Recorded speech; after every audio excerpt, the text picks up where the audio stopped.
मी विनायक राठोड, विनायक पोंगोजी राठोड, राहणार सांगवी तांडा येथील मी हँडिकॅप माणूस आहे. माझी शेती गोपाळ केशव चव्हाणने जबरदस्तीने, मी बैनामा केला असताना त्यांनी जबरदस्तीने माझी शेती घेतलेली आहे. ना मला पैसे देत त्याने आणि ना ते माझी शेती परत कर. मी वारंवार त्याच्यात तगादा लावलाय की माझी शेती परत करा म्हणून, तरी ते शेती परत करत नाहीये. ते वारंवार मला धमकी देत राहतो. त्याचा जबाबदार ते बहुतेक राहतील, नाही तर पोलीस स्टेशन राहतील. गोपाळ केशव चव्हाण आणि त्याचे दोन्ही मुलं सतीश गोपाळ चव्हाण आणि अभिजित गोपाळ चव्हाण, हे तिघे जण आज पण मला मारले. त्या दिवशी पण गोपाळ चव्हाण येऊन मारला. मी वारंवार पोलीस स्टेशनवाले मला एनसी देतात. मी 112ला फोन करून पोलीसवाले बोलतात की 112ला फोन करू काय फायदा नाही, तुमचं घरचं मित्र घर तिकडे घरी मिटवा.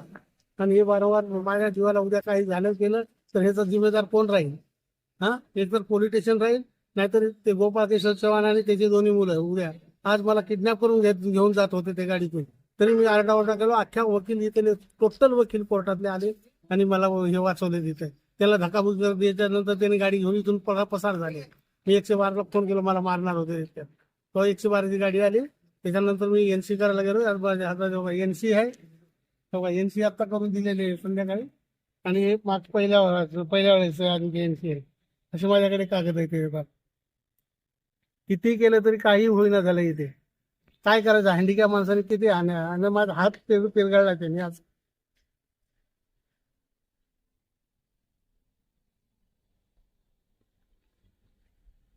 तुमचं म्हणणं काय आहे पुढचं आता? माझं म्हणणं आहे की त्यांना सक्त कारवाई तरी करावं त्यांच्यावर. त्यांना काहीतरी करायला पाहिजे, नाहीतर माझ्या उद्या जीवाला काही झालं केलं तर माझी शेती पण गेलेली आहे आणि सगळं झालेलं आहे.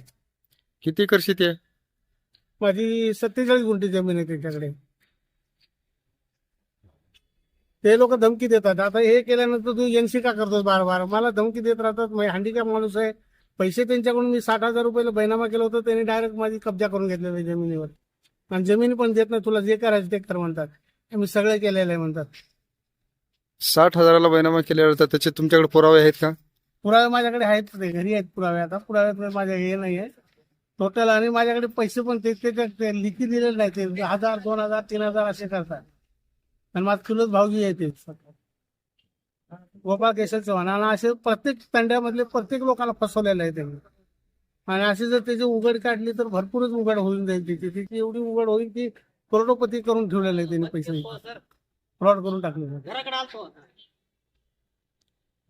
हे कारवाई करावं. आणि ह्या चॅनलच्या माध्यमातून मी सर्वांना सांगतो की ह्या माणसाला योग्य ते शिक्षा द्यायला पाहिजे. माझ्या हँडिकॅप युनियन तर्फे किंवा आमच्या ह्याच्यातर्फे तर याला काहीतरी करायला पाहिजे, पुढाकार घेतला पाहिजे माझ्यासाठी.